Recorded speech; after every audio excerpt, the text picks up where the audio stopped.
지난 화요일에서 목요일까지 저희 교회가 속한 대한예수교 장로회 제 108회 총회가 있었습니다. 그 자리에 1925년생으로 우리 나이로 하면 아마 99세 되시겠죠. 림인식 목사님께서 참석을 하셨어요.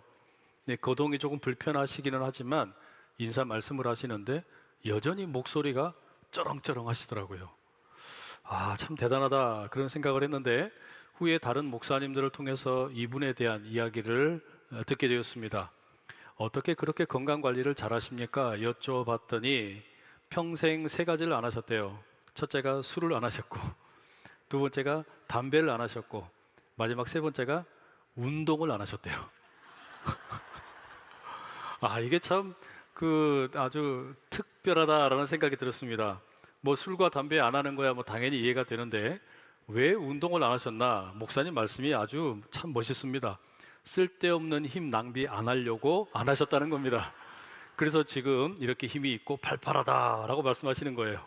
성도 여러분, 오래 살고 싶으시면 술과 담배와 운동을 멀리하시길 축복합니다.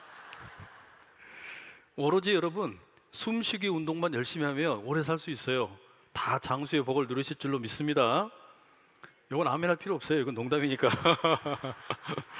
그런데 제가 이 목사님께서 하신 말씀이 또 다른 차원으로 좀 들리더라고요. 운동을 할 줄 몰라서 안 한 게 아니라 복음을 전하는 목회 사역에 전심을 다하기 위해 다른 일에 신경을 쓰지 않았다. 그런 고백으로 들리는 거예요. 그런 마음가짐으로 평생을 살아오셨다. 그렇게 들리는 거예요. 오늘 본문 이 고린도전서 9장 역시 바로 그런 맥락에서 우리가 좀 살펴볼 수 있습니다. 바울이 자기 권리를 포기하는 이야기를 들려줍니다. 이 내용을 살피기에 앞서서 지금 저희가 계속 복습을 하고 있는데 이 고린도전서의 맥락을 좀 보면 좋겠어요. 고린도전서는 이 고린도 성도들이 전한 편지 내용에 대한 답변입니다. 이 교회가 여러 가지 다툼이 있고 분쟁이 있고 서로 자기가 잘났다고 자랑을 하는 그런 문화 속에 있었는데 분파가 생기는 이런 일들, 이 고린도 교회의 설립자인 바울이 거기에 대해서 답변을 하려고 해요. 그런데 바로 문제에 대한 답변을 제시하는 게 아니라 1장에서부터 6장까지 아주 길게 우리 모두가 공유하고 있는 신학적인 원리가 뭐냐? 그것을 바울은 십자가의 복음이라고 이야기합니다. 그래서 이 십자가의 복음을 어떻게 요약을 합니까? 첫째는 사람의 지혜보다 하나님의 어리석음이 더 뛰어나다. 둘째는 하나님의 어리석음이 곧 십자가의 복음 가운데 나타난다. 셋째는 그 십자가의 복음이 우리 모두를 다 구원하였다. 그리고 마지막 네 번째는 그러니 우리가 해야 될 가장 중요한 급선무는 뭐냐? 그 십자가의 복음 가운데 하나가 되는 일이다. 이걸 바울이 길게 이야기했어요. 제가 상반기 동안에 그 1장에서 6장까지의 내용은 아주 자세하게 살펴보았습니다.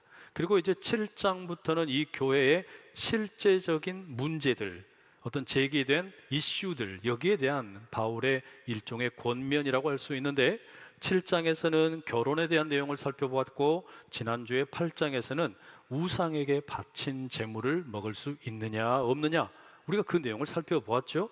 여기에 대해서 바울이 뭐라고 말합니까? 지식이 있다라고 생각되는 사람들, 그런 사람들에게 권면을 해요. 약한 자들을 배려하면서 지식보다는 사랑으로 행동하면 좋겠다. 이런 이제 제안을 하게 되죠. 심지어 바울은 8장의 맨 마지막인 13절에 보면 이렇게 스스로 다짐을 합니다. 한번 읽어보실래요? 시작. 음식이 내 형제를 실족하게 한다면 나는 영원히 고기를 먹지 아니하여 내 형제를 실족하지 않게 하리라. 만약에 음식이 내 형제를 실족하게 한다면 나는 평생 채식주의자로 살겠다라는 거예요. 아주 파격적인 다짐입니다. 여러분, 바울처럼 형제나 자매가 실족할까봐 두려워서 나는 평생 고기 먹지 않겠다 다짐하실 수 있겠어요? 저는 못할 것 같아요. 고기가 얼마나 맛있는데, 삼겹살이 눈에 아른아른거리고 LA 갈비가 옆에 있는데 그걸 어떻게 안 먹고 그냥 견디냔 말이죠.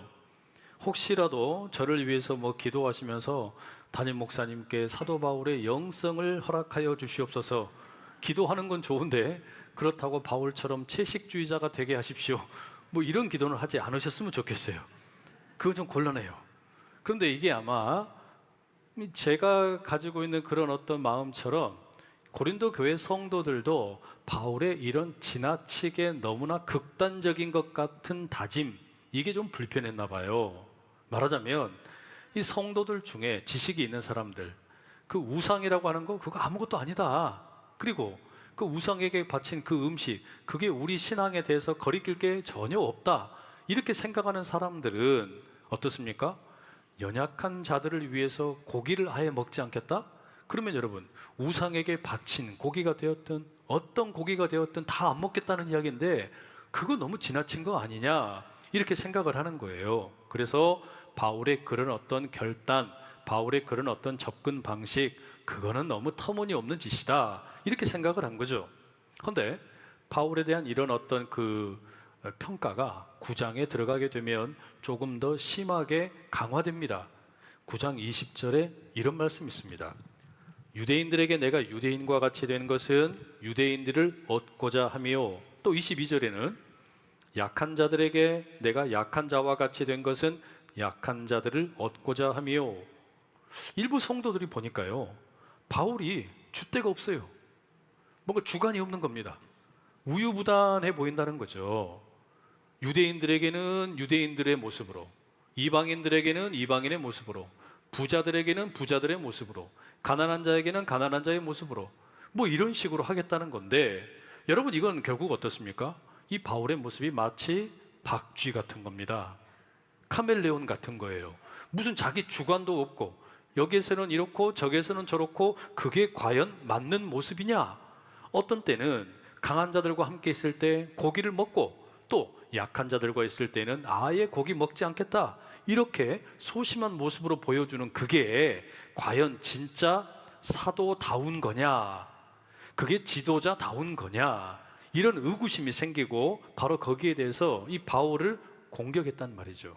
바울이 그런 공격을 받은 거예요.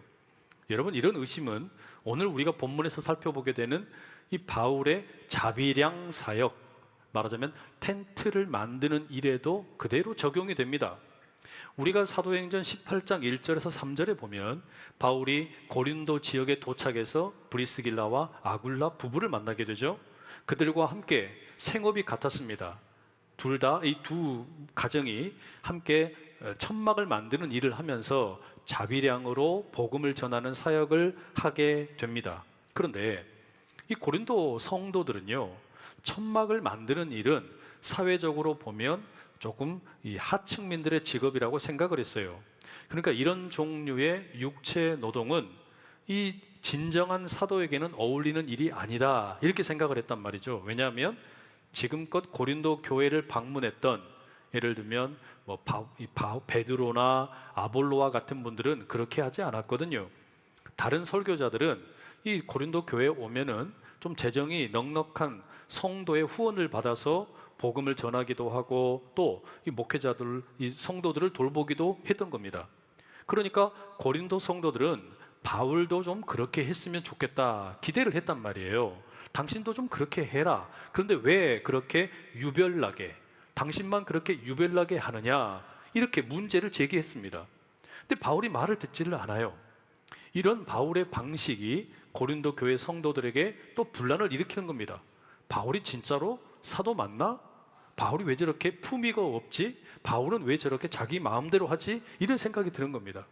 그래서 이런 논란이 실제로 고린도 교회 성도들에게 많이 일어나게 되고, 그것이 고린도 후서에 가게 되면 훨씬 더 심각해집니다.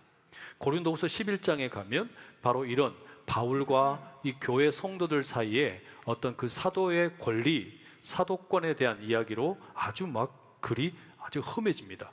오늘 본문이 고린도전서 9장 역시 그런 맥락이에요. 바울이 그러니까 자기에 대해서 그렇게 험담하거나 또는 자신의 어떤 그 사도직에 대해서 비난하는 사람들에 대해서 분명하게 이야기를 해요. 1절과 2절 제가 세번역 성경으로 읽어드립니다. 내가 자유인이 아닙니까? 내가 사도가 아닙니까?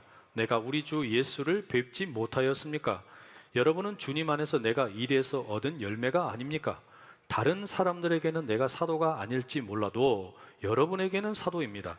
여러분은 주님 안에서 나의 사도직을 보증하는 표입니다. 다른 사람은 몰라도 적어도 고린도 교회 성도 여러분들에게만큼은 내가 사도다, 이렇게 얘기하는 거예요. 다른 사람들에게는 내가 목사가 아닐지 몰라도 여러분들에게는 내가 목사다, 이렇게 얘기하는 거예요. 적어도 내가 여러분들을 위해서 헌신했고 복음을 전했고 예수 그리스도의 제자로 인도해 왔다라는 겁니다. 그러면서 바울이 뭐라고 강조하냐면 자신이 사도로서 마땅히 모든 권리를 누릴 수 있다라고 말합니다. 다른 사도들처럼 결혼도 할 수 있고 아내를 둘 수도 있고 먹고 마실 권리도 있고 교회로부터 재정적인 지원을 받는 것도 충분히 자격이 있다라고 말합니다. 그런데 바로 그런 바울이 그렇게 하지를 않았다는 거예요. 그러면서 12절에 결론적으로 이렇게 말합니다. 한번 읽어보실게요. 12절 시작. 다른 이들도 너에게 이런 권리를 가졌거든 하물며 우일일까 보냐. 그러나 우리가 이 권리를 쓰지 아니하고 범사에 참는 것은 그리스도의 복음에 아무 장애가 없게 하려 함이로다. 혹시라도 복음을 전하는 일에 내가 재정 지원을 받는 것이 방해가 될까 봐 그와 관련된 모든 권리를 또 자유를 포기한다라는 거예요. 그러면서 덧붙이는 게 뭐라 그러냐면 하지만 나의 선택은 나의 목회 방식은 특수한 것이지 모든 사람에게 통용될 필요는 없다라고 이야기합니다. 성경 말씀을 인용하면서 뭐라 그러냐면 적어도 어떤 일꾼이 되었든 당연히 봉급을 받는 게, 재정적인 지원을 받는 게 당연한 거다. 그래서 성경의 말씀을 인용을 해서 그걸 논증을 하고 마지막에 14절에는 이렇게까지 말을 해요. 이와 같이 주께서도 복음 전하는 자들이 복음으로 말미암아 살리라 명하셨느니라. 예수님도 그러셨다는 거예요. 예수님이 말씀하시기를 복음을 전하는 사람들은 복음을 전하는 그 일을 통해서 생계를 유지하는 게 맞다라는 겁니다. 그러면 바울은 지금 자기 자신의 입장이 모든 사람에게 다 동일하게 이게 적용이 돼야 된다라고 이야기하는 게 아니에요. 내가 말하는 게 다 맞다라고 이야기하는 게 아닙니다. 다른 것도 다 맞다. 다만 나는 이런 길을 선택했을 뿐이다 라고 이야기하죠. 그럼 바울이 도대체 지금 이런 이야기를 하는 이유가 뭘까요? 고린도 교인들에게 재정 후원을 해달라고 지금 뭐 협박을 하는 겁니까? 그거 아니에요. 15절에 보면 바울이 이런 글을 쓰는 목적이 이렇게 제시됩니다. 그러나 내가 이것을 하나도 쓰지 아니하였고 또 이 말을 쓰는 것은 내게 이같이 하여 달라는 것이 아니라 내가 차라리 죽을지언정 누구든지 내 자랑하는 것을 헛된 대로 돌리지 못하게 하리라. 이 글을 읽어보면 여러분, 바울이 지금 상당히 감정적으로 격앙되어 있다는 걸 느낄 수 있어요. 고린도 교회 성도들이 자신에 대해서 지금 비난을 한 거거든요. 자기의 어떤 사도권에 대해서 문제를 제기하는데 아주 감정적으로 지금 격앙이 되어 있는 상태 가운데 말합니다. 내가 넉넉한 재정 후원을 해달라는 게 아니다. 내가 죽으면 죽었지, 내가 무상으로 복음을 전하는 거, 자비량으로 복음 사역을 하는 거, 이 진심을 왜곡하지 마라. 나는 여기에 대해서 추호도 어떤 다른 어떤 숨겨진 의도가 없다라고 이야기합니다. 나는 이 오로지 복음을 위해서 내 자신의 삶 전체를 다 바쳤고 거기에 어떤 방해도 받고 싶지 않아서 재정 지원을 받지 않은 것이고, 또 그렇기 때문에 나의 사도의 권에 대해서 비난을 하거나 내가 이렇게 사역을 하는 것에 대해서 비판하는 거 나는 수용할 수 없다. 바울이 선을 딱 긋고 있는 거예요. 저는 이 바울의 이야기를 들으면서 제가 교회로부터 재정적으로 부족함이 없도록 지원을 받고 있기 때문에 이 바울의 이야기가 참 어렵습니다. 아, 자비량으로 목회를 하는 게 맞는 건가? 이런 생각을 하기도 돼요. 근데 복음을 위해서 모든 것을 희생해야 된다. 또 나는 여기에 모든 것을 다 쏟아붓는다. 이 바울의 이야기도 이성적으로는 이해가 되는데 그렇게 하는 것이 쉽지 않다라는 것도 충분히 알고 있습니다. 그래서 어떤 분들이 기도하시면서 그래요. 우리 목사님 죽으면 죽으리라 각오하며 사역하게 하여 주시옵소서. 그러면 괜히 뜨끔해요. 아, 내가 지금 죽도록 충성을 하고 있는지 대충 요령 피고 있는 것인지 잘 모르겠단 말이에요. 근데 오늘 본문에서 제가 이 읽으면서 느끼는 게 있는데 그게 뭐냐면, 아까 말씀드린 것처럼 바울은 자신의 목회 스타일을 모든 사람들에게 다 동일하게 적용시키지 않아요. 나는 나의 목회 스타일이 있다. 베드로는 베드로의 스타일이 있는 거다. 아볼로는 아볼로의 방식이 있는 거다. 이렇게 얘기하는 거예요. 나는 지금 재정 지원을 받지 않고 자비량으로 목회하고 있지만 베드로와 다른 사도들은 그렇게 하지 않았다. 그게 더 맞는 거다. 예수님께서도 그렇게 가르치셨다. 이렇게 이야기를 한단 말이죠. 그렇기 때문에 바울의 이 태도는 뭐냐면 나의 이야기만이 유일한 진리가 아니다. 그렇게 지금 말하고 있는 거죠. 바울이 왜 재정 지원을 받지 않으면서 자비량 목회를 하라고 했습니까? 복음을 온전히 증거하기 위함이라고 말합니다. 내가 혹시라도 재정 지원을 받게 되면 나를 돕는 그 사람들, 그들에게 매여 가지고 하고 싶은 말 못하고 또 그것 때문에 제대로 복음 사역 못할까 봐 나는 그것 때문에 안 받는다. 그렇게 한 거예요. 대단한 결단이죠. 그래서 자신의 자유, 자신의 권리를 스스로 포기했다는 거예요. 그리고 19절에 이렇게 말합니다. 한번 읽어보시겠어요? 19절입니다. 시작. 내가 모든 사람에게서 자유로우나 스스로 모든 사람에게 종이 된 것은 더 많은 사람을 얻고자 함이라. 바울 자신은 자유인입니다. 충분한 권리가 있어요. 그런데 뭐라고 말하냐? 모든 사람에게 스스로 종이 되었다고 이야기해요. 그럼 스스로 모든 사람에게 종이 되었다는 게 그게 무슨 뜻입니까? 사람들이 하라고 하는 것만 그냥 하는 걸 말하는 겁니까? 아니에요. 사람들 기분 좋게 해주는 것만 한다는 이야기일까요? 그것도 아니에요. 그냥 지금 당장의 어떤 변화는 하지 않고 그냥 이대로 가만히 머물러 있겠다는 뜻입니까? 그것도 아니에요. 필요하면 쓴소리도 하는 거예요. 또 필요하면 변화를 위해서 몸부림을 치는 겁니다. 어떤 사람들은 그런데 바울의 이런 어떤 접근이라든지 바울의 어떤 이런 노력을 폄하했습니다. 바울이 그렇게 하는 거에 이해를 못했어요. 자기 권리와 자유를 포기하고 모든 사람의 종이 되겠다는 거, 그거 도대체 왜 그러냐? 왜 그렇게 특출나게 하려고 그러냐? 그냥 가만히 있지. 다른 사람들 하는 것처럼 똑같이 해라. 근데 바울의 목적이 뭐냐? 왜 자기의 자유와 권리를 포기하면서까지 이렇게 하느냐? 딱 한 가지로 이야기합니다. 한번 따라해 보시죠. 복음을 증거할 수만 있다면, 복음을 증거할 수만 있다면 나는 유대인에게는 유대인처럼 할 것이다. 복음을 증거할 수만 있다면 나는 이방인에게는 이방인처럼 할 거다. 복음을 증거할 수만 있다면 나는 여당에게는 여당처럼 할 거다. 복음을 증거할 수만 있다면 나는 야당에게는 야당처럼 할 거다. 복음을 증거할 수만 있다면 나는 강한 자에게는 강한 자처럼 할 거다. 복음을 전할 수만 있다면 약한 자에게는 약한 자처럼 할 거다. 복음을 전할 수만 있다면 우리 연로하신 어르신들에게는 그분들에게 맞게 할 거다.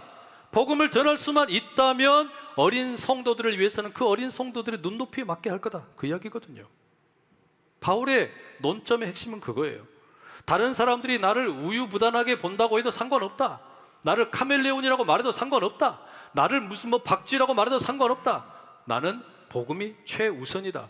그래서 내 자유, 내 권리 포기되어도 괜찮다. 그리고 22절에 뭐라고 말합니까? 내가 여러 사람에게 여러 모습이 되는 것은 아무쪼록 몇 사람이라도 구원하고자 합니다. 내가 여러 사람에게 하나의 일관된 모습이 아니라 이렇게도 보이고 저렇게도 보이는 모습으로 나타나는 거, 그거 별 다른 이유 없다. 오로지 하나, 어떻게든 누가 되었든 몇 사람이라도 더 구원하고 싶기 때문이다. 나는 복음을 그래서 증거할 수만 있다면, 그리고 그 복음이 들어가서 그 사람이 변화되고 주님의 제자가 될 수만 있다면 나는 괜찮다. 그래서 여러분, 바울이 어떻습니까? 유대인들에게 걸림돌이 되기 싫어서요, 디모데에게 할례를 베풀었습니다. 그게 사도행전 16장 3절에 나와요. 또 유대인의 식사 규정을 또 지키기도 했어요. 유대인들에게 복음을 전하기 위해서 그렇게 한 겁니다. 하지만 이방인들과 함께 있을 때는 또 그러지 않았습니다. 예수님이 그러셨던 것처럼 죄인들과 함께 밥을 먹어요. 함께 교제하는 것을 두려워하지 않습니다. 왜? 이방인에게 복음을 전하기 위해서 그랬다는 거예요. 여러분, 바울이 마지막 23절에 이렇게 말합니다. 함께 읽어보실게요. 시작. 내가 복음을 위하여 모든 것을 행함은 복음에 참여하고자 함이라. 요즘 우리가 사는 세상은요, 너무 선명성을 강조해요. 당신은 어느 편입니까? 야당입니까? 여당입니까? 당신은 이 문제에 대해서 이 입장입니까? 저 입장입니까? 우리는 지금 어찌 보면 그렇게 극단적인 한 편의 선택을 강요받는 시대를 살고 있어요.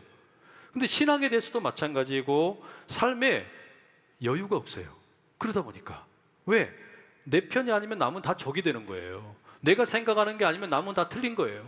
이렇게 하다 보니까 어때요? 사람들이 함께 대화가 되질 않아요. 근데 여러분, 신앙에 있어서 가장 중요한 태도 중에 하나가 뭐냐? 관용입니다. 관용.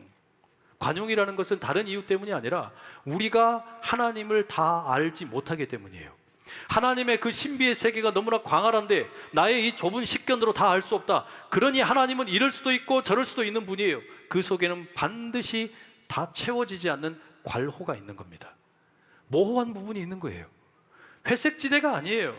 거기에서 여러분, 우리는 오히려 더욱더 상상력이 피어나는 것이고 새로운 가능성을 보는 겁니다. 그런데 지금 우리 시대는 그렇게 오락가락하는 것 같으면 그냥 줏대가 없다고 생각을 해요. 또는 아유, 저건 카멜레온이다 생각을 해요. 박쥐라고 생각을 하는. 그렇지 않아요. 우리 시대, 우리에게 지금 필요한 건 뭐냐? 내가 복음을 증거할 수만 있다면 나는 이럴 수도 있고 저럴 수도 있는 거예요. 여러분, 이 교회에 있는 우리가 뭐 다 여당입니까? 다 야당입니까? 그렇지도 않잖아요. 우리가 생각하는 것들이 다 달라요. 가지고 있는 가치관도 다를 수 있어요. 그러나 그것보다 더 중요한 건 뭐냐면 어떤 경우가 되었든지 간에 내게 제일 중요한 것은 나는 어떤 경우든지 그 사람들과 함께 같이 공유하고 같이 삶을 나누면서 복음을 증거하는 거다, 이 말이에요. 부자들에게는 부자들에게 어울리는 모습으로 다가가서 복음을 전하는 거고, 가난한 자들에게는 연약한 모습으로 다가가서 복음을 전하는 거고, 이방인에게는 이방인의 모습으로 복음을 전하는 거고, 유대인에게는 유대인의 모습으로 다가가서 복음을 전하겠다는 거예요. 그게 여러분, 바울이 가지고 있었던 가장 중요한 삶의 원칙입니다. 그리고 뭐라고 말합니까? 나는 복음을 위해서 이 모든 것을 하는데 23절에 뭐라 그러냐? 복음에 참여하기 위해서 그렇다라고 이야기합니다. 이게 무슨 말이냐? 복음에 참여한다는 게 무슨 얘기일까요? 자신이 이렇게 복음을 전하고 그 복음의 사역을 펼쳐가는 가운데 거기에서 하나님의 역사가 펼쳐지는 걸 보고 싶다는 거예요. 무슨 역사입니까? 바울은 교회가 하나 되는 것을 보고 싶었어요. 바울은 교회가 성장하는 것을 보고 싶었어요. 바울은 교회 성도들이 더 성숙해지는 것을 보고 싶었어요. 바울은 그리스도의 영광이 교회 가운데 가득 채워지는 것을 보고 싶었어요. 바울은 이 교회를 통해서 세상 가운데 예수 그리스도가 아름답게 증거되는 것을 보고 싶었단 말이에요. 그래서 복음을 증거할 수만 있다면 나는 카멜레온이 되어도 괜찮다, 나는 우유부단해도 괜찮다, 박쥐가 되어도 괜찮다, 자유와 권리를 포기해도 괜찮다, 모든 사람의 종이 되어도 괜찮다, 줏대 없는 인물이라고 비난받아도 괜찮다. 오로지 딱 하나, 복음을 증거할 수만 있다면. 여러분, 그래서 우리에게 필요한 게 어떤 거겠습니까? 그 C.S. 루이스가 쓴 책 가운데 스크루테이프의 편지라는 책에 이런 내용이 있습니다. 악마들에게는 사람들을 향한 전략이 있는데 그게 뭐냐면 매일 만나는 이웃들에게는 악한 마음을 품게 만들고요, 저기 멀리 있는 사람들에 대해서는, 또 미지의 사람들에 대해서는 선한 마음을 품게 만드는 거예요. 그럼 무슨 일 생길까요? 악한 마음이라고 하는 것은 아주 구체적인 실제가 되고요, 선한 마음이라고 하는 것은 그저 보이지 않는 신기루처럼 상상의 차원에 머물게 됩니다. 이게 무슨 이야기입니까? 우리가 이러한 악마의 계략을 알고 있다면 바울처럼 우리가 주님의 마음을 품을 필요가 있어요. 우리가 이 추석을 보내면서 가족들도 만납니다. 시댁도 갑니다. 친정도 갑니다. 그러다 보면 불편할 수 있어요. 그런 마음들, 여러분, 그런데 그분들이 가까이에 있는 사람들이잖아요. 근데 그 사람들을 향해서는 악한 마음을 품고 저기 멀리 있는 아프리카의 어떤 그 가난한 어린이들을 위해서는 선한 마음을 품는 거, 그것은 옳지가 않다는 이야기예요. 더 중요한 게 뭡니까? 가까이에 있는 사람들로부터 먼저 선한 마음을 품는 연습입니다.